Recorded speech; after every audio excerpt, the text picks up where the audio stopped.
Me siento como un explorador de los años 1500 llegando al Nuevo Mundo. Que ellos se tuvieran que quedar de manos atadas. Y ahí empieza la Guerra Seminole, la primera Guerra Seminole. Estas son tumbas del año 1877. Miren nomás este sitio. Pero realmente no hay como un camino muy bien establecido. Se están acercando. Y de un momento a otro, una tragedia de un día para otro termina quitándonos todo. Hey, ¿qué muchachos? ¿Cómo están? Espero que estén muy bien. Sean bienvenidos a un nuevo video aquí en el canal. Y el día de hoy estoy muy emocionado, ustedes se pueden dar cuenta, porque vamos a visitar una isla fantasma. Una isla que está llena de historia, tuvo muchísima industria y sobre todo guerra. La historia de ese sitio está brutal y ahora está completamente abandonada. Un sitio que tenía muchas ganas de traerles y sé que les va a encantar. ¡Vamos!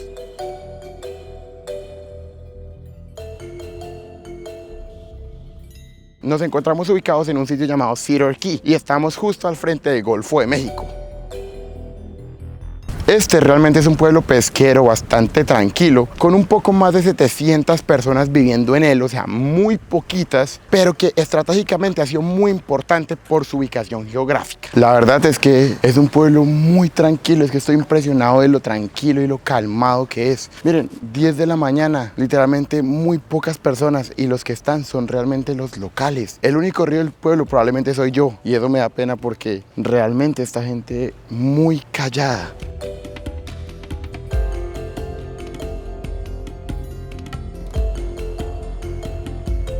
Ya desde por aquí podemos ver la isla y es que esa isla es a donde vamos a ir el día de hoy. Pero más adelante hablaremos de ello. Primero, miremos a ver cómo vamos a llegar a esa isla. Tremendo sitio al que vinimos el día de hoy. Las vistas están impresionantes. Impresionantes.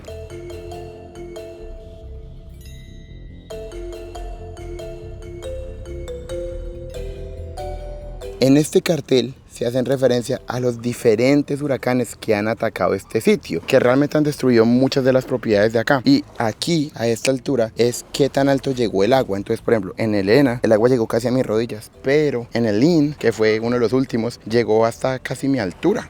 Y es que yo mido 1,76. Miren, el agua casi me hubiera tapado hasta más arriba de los ojos. Imagínense todo este pueblo cubierto de agua hasta por acá. ¡Qué impresión, qué miedo!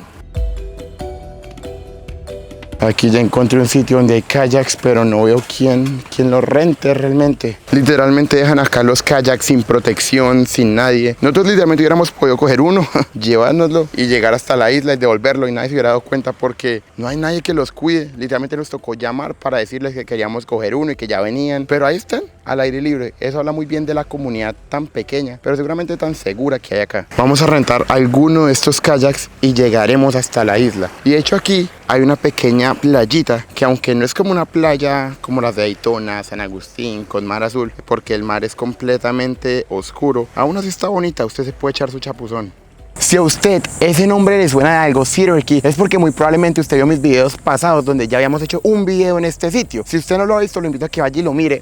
Aquí se lo dejo para que tenga mucho más contexto de toda esta zona, pero el día de hoy nos vamos a enfocar específicamente en la isla, porque la isla fue primero que todo este territorio de tierra, que créalo o no, es tierra firme, la isla no, y la isla fue primero.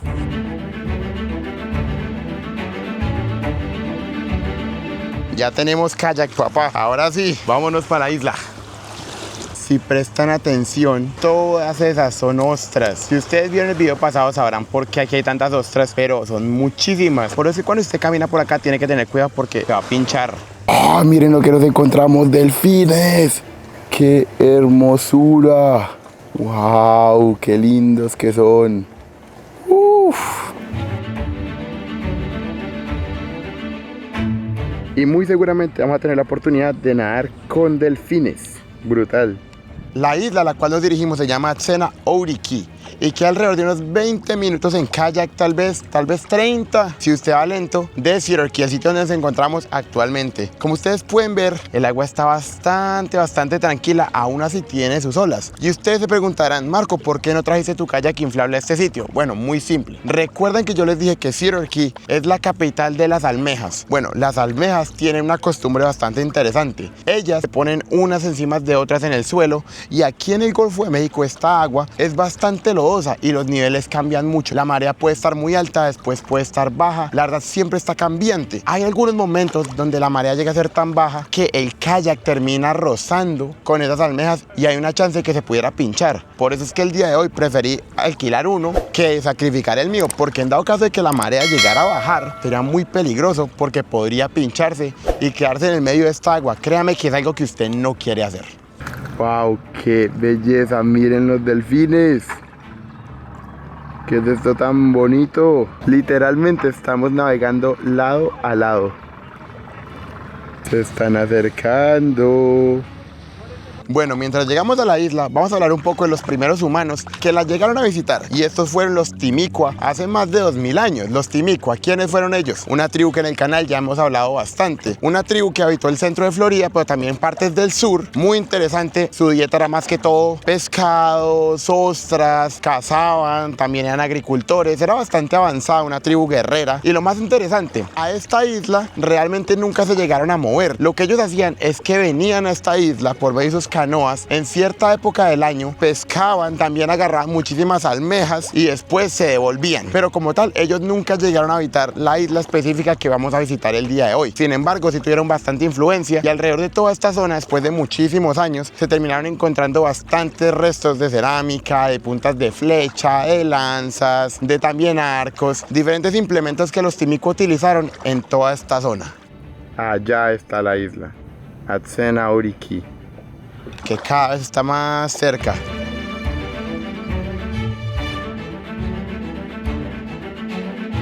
Y yo sé que varios de ustedes se preguntarán, Marco, ¿pero acaso el agua está sucia o por qué tiene ese color tan particular si estás en el Golfo de México? Y realmente el agua no está sucia.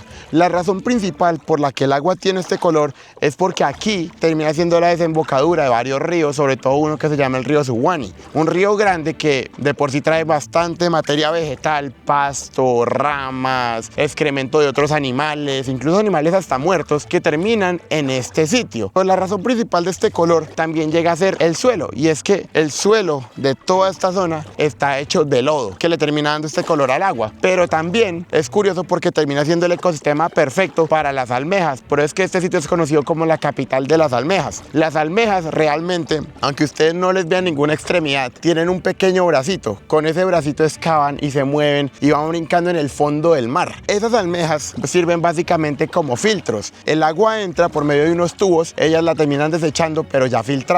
Por ende, el agua de este sitio es limpia. No le diría que se la tome porque obviamente es agua salada y pues obviamente no es potable, pero sí es limpia porque las almejas se encargan de limpiarla. Y este ecosistema es el ecosistema perfecto para ellas. A las almejas les gusta estar en el fondo del océano y sobre todo cuando es lodoso. Cuando es lodoso ya se pueden esconder y pueden filtrar sin la amenaza de ningún depredador alrededor. Pero es que este sitio, aunque tenga agua café, realmente no está cochino y de hecho el agua está limpia porque se filtra cada día gracias a las millones de almejas que habitan esta zona. Cuando la marea está alta, las olas son muy fuertes y es bastante peligroso. De hecho, eso fue algo que nos recomendaron cuando alquilamos el kayak, que si llegáramos a ver alguna tormenta, alguna cosa medianamente extraña, nos devolviéramos o en dado caso nos quedáramos en la isla, pero que no nos arriesgáramos a estar en el medio del agua cuando una de esas tormentas llega, porque es muy impredecible. No sabemos si la marea va a llegar a estar muy alta o de un momento a otro va a estar muy baja que el kayak ni siquiera se podría mover. Ya estamos a punto de llegar, yo creo que en unos 10 minutos ya estaremos por allá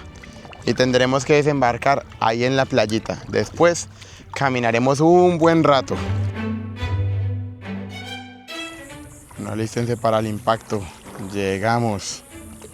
No he visto a nadie más acá, entonces parece que somos los primeros el día de hoy. Lo primero que tenemos que hacer, tenemos que poner el kayak un poco más arriba. Y es que aquí, como la marea cambia tanto, toca tener bastante cuidado de que no se nos vaya a ir, porque es muy probable de que si la marea sube, nuestro kayak se termine yendo. Prefiero dejarlo acá, un poquitico hasta más arriba, para evitar inconvenientes. Miren esto, no hay nadie más en esta playa. Una playa con bastante historia. Y me siento como, no sé, como un pirata. Yo no sé, es que miren esto tan bello. Literalmente creo que nunca nos había tocado ser los primeros en una playa, los primeros en algo. De hecho, me siento como un explorador de los años 1500 llegando al nuevo mundo. ¿Qué es eso? De hecho, miren, ¿qué es eso? Eso es algo y no sé qué es. Oh, esto es como de un cangrejo, miren. ¡Ah, qué brutal! Y de hecho, miren, allá. ¡Ay, no! Ya sé qué es. Ya sé qué es esto, miren, acá están las patas. Estos animales son esos animales prehistóricos que viven por debajo del agua. Ya, wow, nunca me había tocado verlos. Miren, aquí hay algunos completos. Solo que no sé si ese está vivo o no, está muerto. No me la puedo creer. No sé ni cómo se llaman, pero sé que hay un Pokémon que se inspiró en esto. Esto está muy brutal. Es más, ni siquiera sé qué hacen aquí porque son varios, pero esto nunca nos había tocado.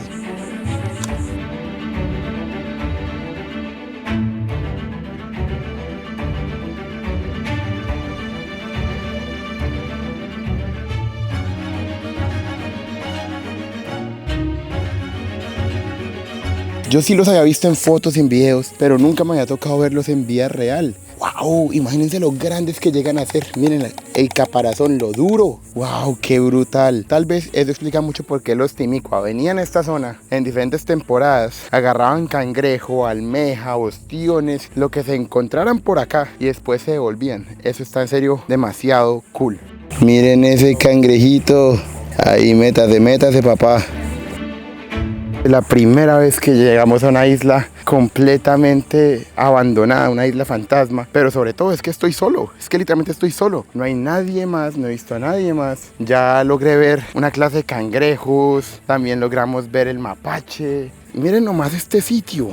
Uf, es que estoy muy feliz, en serio, qué gran manera de empezar este video. Y yo sé que muchos de ustedes se preguntan, Marco, ¿y ese nombre tan interesante, Atsena Otiki, de dónde viene? Y es que esa viene de una palabra Seminole, que los Seminoles fueron los nativos que llegaron a esta zona después de los Timicua, que significa la isla de los cedros, básicamente. Los Seminoles se crearon alrededor de 1800, los Timicua son mucho más antiguos.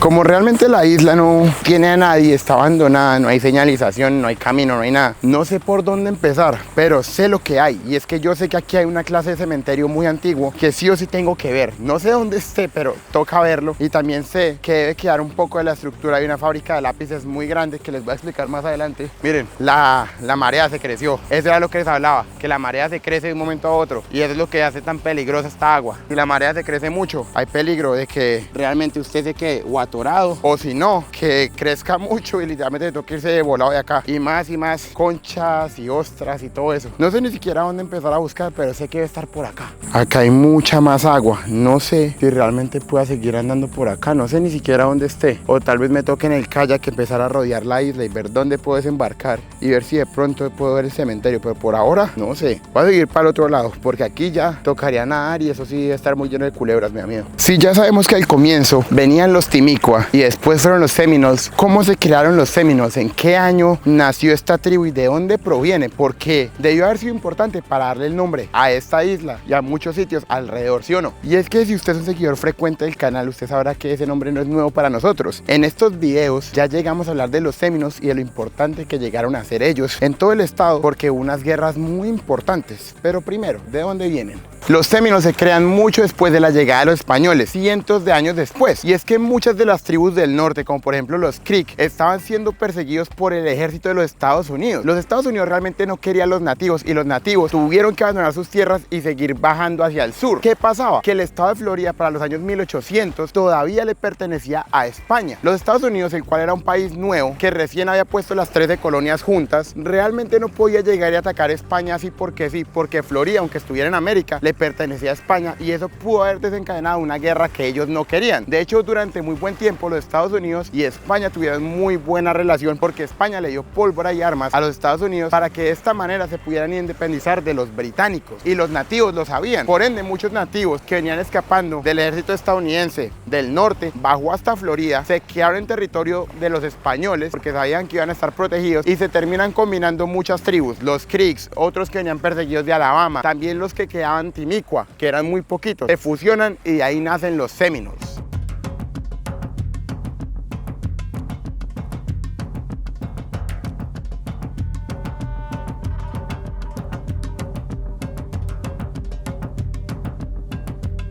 La propia Florida salvaje.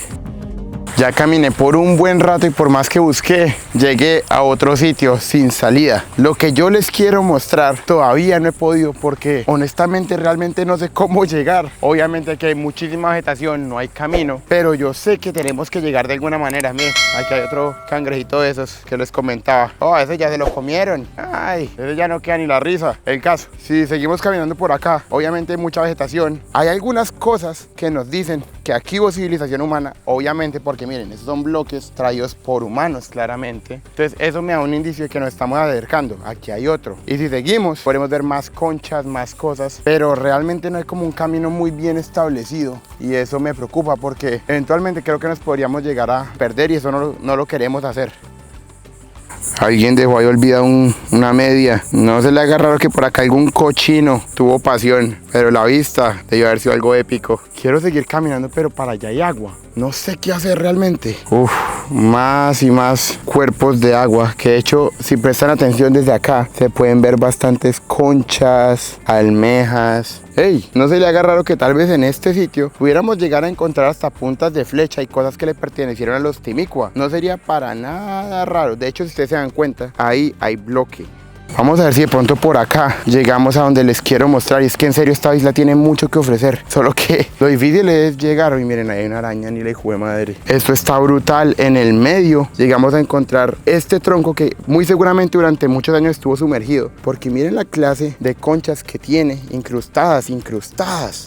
Quién sabe por cuántos años este pedazo de la isla llegó a estar incluso sumergido. Después de que se crean los Seminoles y los Estados Unidos siguen empujando más y más nativos al sur, donde están los españoles, que realmente a los Estados Unidos no pueden entrar, a los estadounidenses no les gusta eso, les da mucha rabia, pero sobre todo les da rabia porque primero sus enemigos, o sea los indígenas, los nativos, se están aliando todos y están creando una comunidad muy grande que eran los Seminoles, pero muchos esclavos que escapaban de los campos de algodón bajaban para Florida. ¿Por qué? Porque sabían que en Florida eran casi intocables, territorio español, no podían atacar, pero sobre todo los Seminoles, que eran nativos, aceptaban a los afroamericanos, dejaban que los africanos se volvieran parte de su comunidad. De ahí nacieron algo llamado los Black Seminoles o los Seminoles negros, nativos americanos pertenecientes a ese grupo porque los aceptaron, pero venían de descendencia africana. Muchos de ellos eran esclavos que escapaban de alguna plantación de algodón en el norte, venían a Florida buscando una clase de ayuda y los indígenas eran los que los ayudaban. Eso al gobierno de los Estados Unidos no le gustó porque le daba mucha rabia que ellos se tuvieran que quedar de manos atadas. Y ahí empieza la guerra Seminole, la primera guerra Seminole entre 1817 y 1818. Un general de los Estados Unidos llamado Andrew Jackson, que después se convertiría en presidente de los Estados Unidos, tenía como misión ir al norte y al centro de Florida, atacar diferentes aldeas, quemarlas, atacar diferentes puestos españoles para meter presión a los españoles y decirles, básicamente, ustedes no están en este territorio, Florida nunca les ha importado, no les va a importar ahora, y si ustedes se quieren seguir quedando con territorio nuestro, van a tener que pelear, pero nosotros ya no somos el pequeño país que éramos antes, ya tenemos un ejército grande implementado y ya les demostramos básicamente que sus fuerzas no nos hacen absolutamente nada, por lo que en 1819 se llegaría a un acuerdo y Florida sería vendido por parte de los españoles hacia los estadounidenses por $5 millones en un tratado que al final nunca se pagó, pero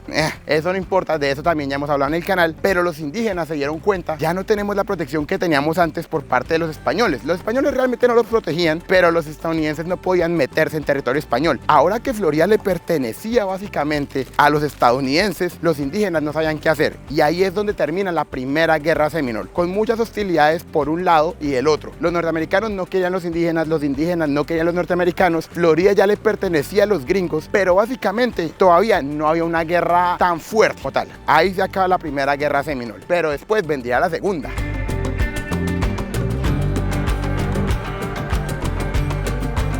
Por medio de estas guerras, los estadounidenses lo que querían hacer era desplazar a los nativos de toda esta zona y de zonas más al norte, enviarlos a todos a una comunidad más controlada, otra vez en el norte, muy cerca a Oklahoma, y mantenerlos allí. Literalmente sería quitarles su territorio y mandarlos a un territorio que ni siquiera es de ellos, para que el gobierno los tuviera casi encerrados sin que fuera una prisión básicamente. Les dieran tierras que ni siquiera les pertenecían y las que les pertenecían a ellos, quitárselas por completo. Por eso es que había tanto conflicto entre los nativos y el ejército de los Estados Unidos. Esta isla, aunque aunque no lo parezca, llegó a ser muy importante. Y aunque hoy parezca una isla muerta, fantasma y realmente un sitio muy abandonado, porque lo está, en su momento llegó a ser la entrada o la salida hacia el Golfo de México por parte de Florida. Muchos ríos grandes desembocan acá, pero como también era la entrada, también era la salida. Los Seminoles, incluso los Timicua, se comunicaban alrededor de todos estos ríos, mares y lagos entre sus diferentes comunidades. Recuerden que aquí en Florida no había autopistas, no había caminos, no hay absolutamente nada, y el terreno de Florida es muy complicado. Usualmente se ve como esto: mucha vegetación, animales salvajes, serpientes, arañas, un poquito de todo. Era muy difícil moverse entre territorio y conectarse con las diferentes tribus que estaban alrededor, sean timicuas o incluso parte de los Seminoles. Por medio de esta agua ellos se comunicaban, mandaban recursos, y también los Seminoles llegaron a comerciar con telas, pólvora, diferentes armas que se las daban los españoles, franceses y británicos por medio de estas aguas. Aquí era el punto de reunión donde los Seminoles se podían ver con diferentes contrabandistas, cambiaban lo que tenían que cambiar y los Seminoles seguían, se adentraban dentro del territorio de Florida y los contrabandistas se iban. De ahí viene la importancia tan grande de este sitio. Si usted controlaba esta pequeña isla junto con toda la zona aledaña, usted podía cortar el paso a la entrada del Golfo de México por parte de Florida. De ahí viene su importancia.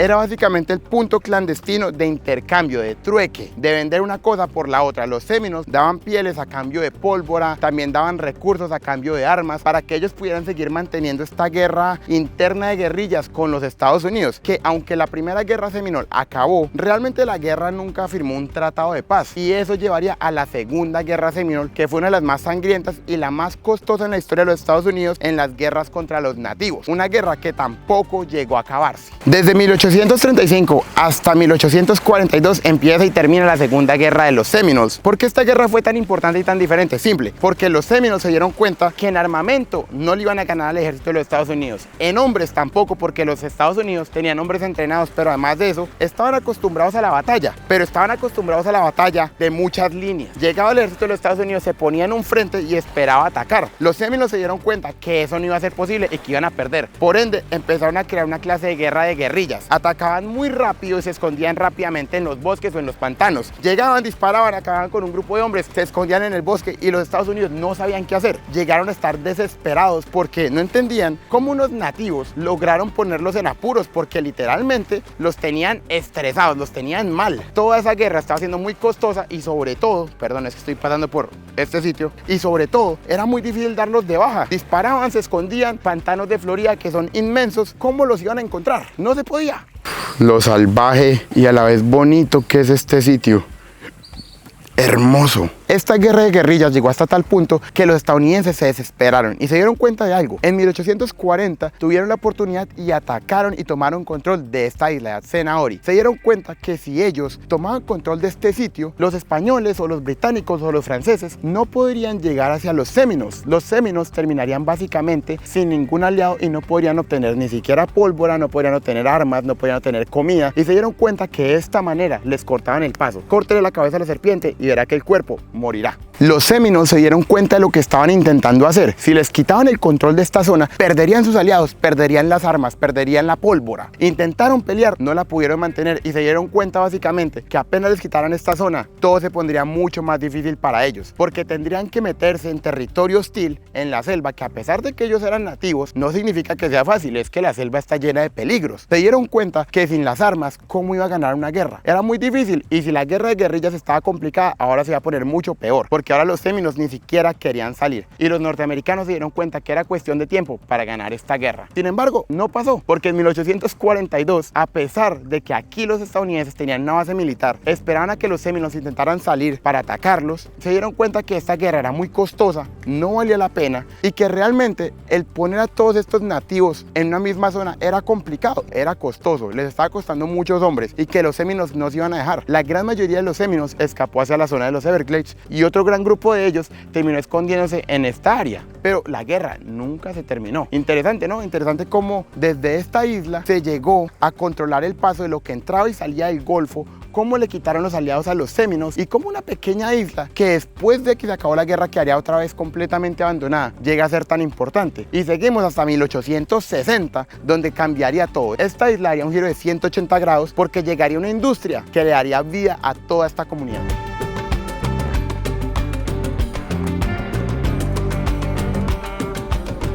En 1860 el alemán Eberhard Faber se dio cuenta que en esta pequeña isla abandonada, que había sido tan importante unos cuantos años atrás, había cedro rojo, una madera muy buena para la creación de lápices. Y el tipo dijo, ¿sabe qué? Vamos a crear una fábrica de lápices en esta isla. Y así se hizo. En este sitio donde estamos actualmente se creó una fábrica de lápices enorme. Los aserraderos se movieron a la isla también. Los trabajadores también se vinieron a vivir a esta isla. Se dice que en su momento esta isla llegó a tener entre 300 a 400 personas viviendo en esta pequeña isla. Pero tenía una comunidad bonita. Había supermercados, había diferentes actividades y todo se movía gracias al negocio de los lápices. Esta comunidad era muy próspera. La fábrica de lápices estaba yendo muy bien. Hasta que en 1896 un huracán llegaría a estas costas y destruiría todo. Y de hecho ya casi estamos a punto de llegar. ¡Ay, por fin hemos llegado! Todo esto perteneció a la gran fábrica de lápices que les comenté. Me demoré un poco en llegar porque estuvo difícil, pero todo esto fue el resultado de la devastación tan grande que ese huracán causó en esta zona. Cómo esta fábrica llegó a mover la economía de cientos de personas y hoy en día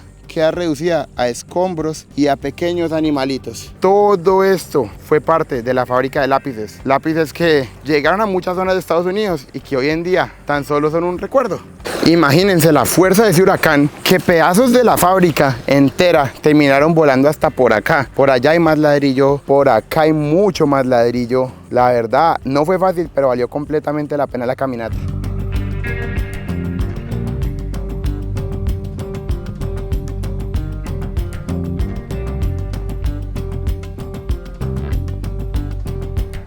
Qué impresionante cómo una fábrica de lápices que llegó a ser tan próspera, que llegó a crear una comunidad entera de cientos de personas, terminaría así, reducida a escombros después de que la naturaleza, la verdad es que nos da un golpe de realidad, ¿no? Muchas veces no nos damos cuenta de lo fuerte que la naturaleza llega a ser, y esto en su momento llegó a ser una fábrica de lápices muy grande, y miren lo que queda de ella, absolutamente nada. ¿Qué queda de la comunidad? Absolutamente nada. Y es que eso es lo que tiene esta zona, es muy bonita, pero cuando llega un huracán acá, destruye bastante feo, porque no fue el primer huracán ni tampoco será el último. Cada ciertos años un huracán golpea y vuelve a hacer destrozos como estos y tal vez mucho peores. Pero miren cómo todo cambia, ¿no? En un momento de nuestra vida podemos tener la fábrica más grande de lápices del país y de un momento a otro una tragedia de un día para otro termina quitándonos todo y reduciendo todo absolutamente nada. Escombros, literalmente escombros.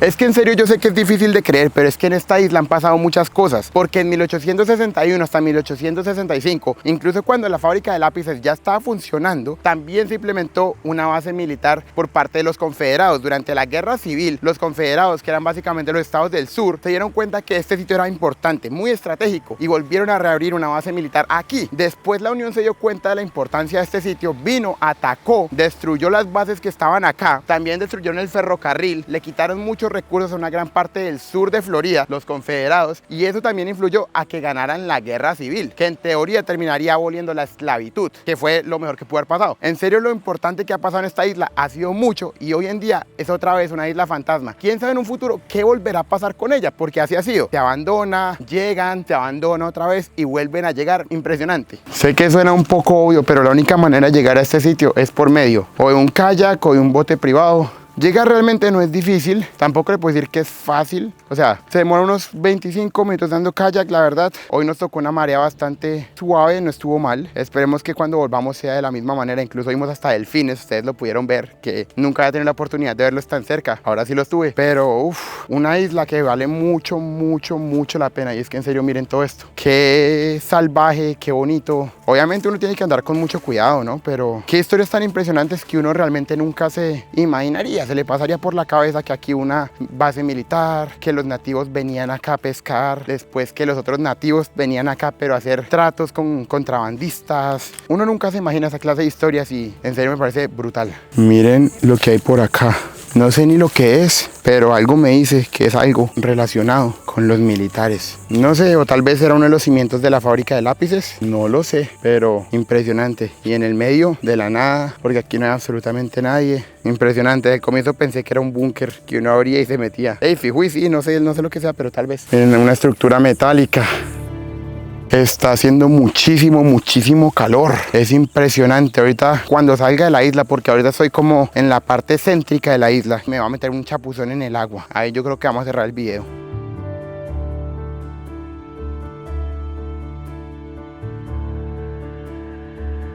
Pero ahorita estoy buscando una clase de tumbas. Yo sé que por acá hay una clase de tumbas, pero no tengo ni la menor idea de dónde están. Por fin llegué. Estas son tumbas del año 1877. Wow, miren, tiene más de 100 años. Wow, impresionante. Esto obviamente lo hago con mucho respeto, pero documentando todo. Literalmente debajo de nosotros hay cuerpos. Vamos a ver las lápidas. Miren esta nomás, 1835 a 1883. Y tiene ahí algo grabado. Anteriormente ahí hubo una, ya está completamente destrozada. Más tumbas destrozadas. Vamos a leer más de estas. 1863 al 81. Del 81 al 82. Esta era la de un bebé. Esto era de un niño de 1 año. Pobrecito. La gran mayoría de estas lápidas pertenecieron a habitantes de esta zona, personas que llegaron a trabajar incluso en la fábrica de lápices, otras a soldados incluso de la guerra civil. Hay bastantes, la verdad, es que, o sea, lo que les digo, si yo me volteo, pues van a poder ver que hay bastantes lápidas. Interesante. Ella falleció en 1844, esa persona allá del 81. Miren más y más, conchas como tributo. Este de acá también era un bebé, acá hay más. Por allá hay una clase de entrada. Vamos a seguir. A pesar de que sí estoy solo y estoy rodeado de tumbas y acá abajo hay cuerpos, miren que no tengo miedo realmente. O sea, se siente como una sensación de calma. Miren, acá, ¿qué es esto? Aquella persona acá debe haber sido importante porque tiene toda esta zona para él. Para ella, es una mujer, wife of Henry, y murió en 1890, Schmidt. Y acá también, miren. Eso también es de un bebé. Y acá hay más tumbas. Creo que es hora de volver. Creo que ya es hora de volver. Bastante carga energética en este sitio. No digo que sea mala, pero obviamente, pues sí, siempre uno tiene que andar con mucho respeto por estos sitios, especialmente cuando hay tantas lápidas. Realmente, no sé cuántas haya. Yo calculo más de 60 personas tal vez. Entre esas, lamentablemente, vi varios niños que 1, 2, 3 añitos. Es impresionante que los años 1800 ya se vean tan lejanos.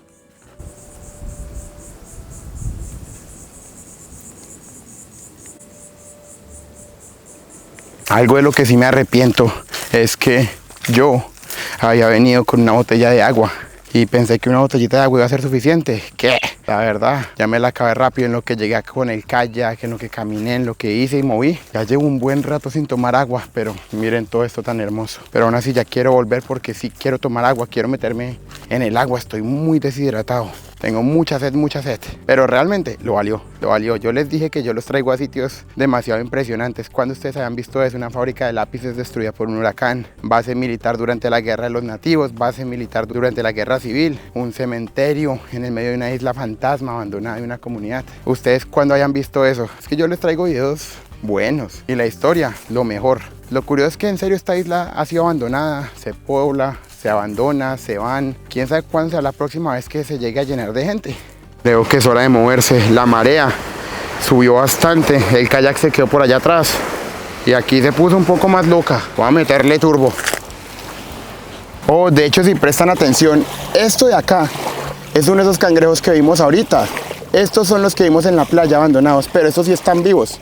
Y muy seguramente están en época de apareamiento. Obviamente estamos bastante lejos. Lo que están viendo es con una cámara zoom, entonces tenemos nuestra distancia. Pero miren esto, miren esta escena tan impresionante. Un macho y una hembra muy seguramente están ahorita teniendo pequeños cangrejitos y se van. ¡Qué impresionante! Si usted tiene la oportunidad de ver esto, no los molesten. Por ahí está otro moviéndose. De esa manera fue que supimos que estaban vivos porque ellos caminan bastante chistosos, son bonitos. Pero lo importante es no molestarlos. Lo bueno de ya estar acá al frente del océano es que la brisa pega. Allá adentro no hay brisa y hay muchos árboles, entonces como que se condensa todo ese calor. Aquí por lo menos hay brisa. Y ya salimos nuevamente a la playita blanca.